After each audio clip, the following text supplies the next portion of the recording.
भाषण करणं खूप सोपं आहे. आणि त्या व्यासपीठाची पायरी चढताना मला माहीत झालं त्या मुलाचे अंत्यसंस्कार केलेले नाहीत. कार्यक्रम संपल्यावर अंत्यसंस्कार करायचे. चुकीची 1 मिनिटात कमेंट नका करू. व्यासपीठाचा खाली आपलेच उतरला. बंधू सगळे ओबीसी मराठा. कारण गावावर एवढं मोठं दुःख कोसळलंय आणि आपण आनंदात तिथं भाषण बघत बसायचं. ते लेकरू त्यांचं नाही, आपलं सुद्धा आहे. त्या आईबापाचं काळीज आज काय म्हणत असेल. आणि आईबापांनी परवानगी दिलीच कशी हे करायला.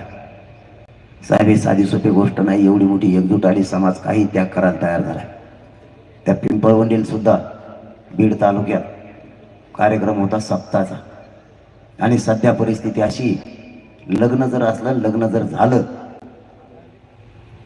तर लोक ताबडतोब पंक्तीत जेवायला बसते, नसता गावाकडे निघून जाते. किंवा सप्त्यात जरी सप्तकाल्याचं कीर्तन झालं की पंगत सुरू होती.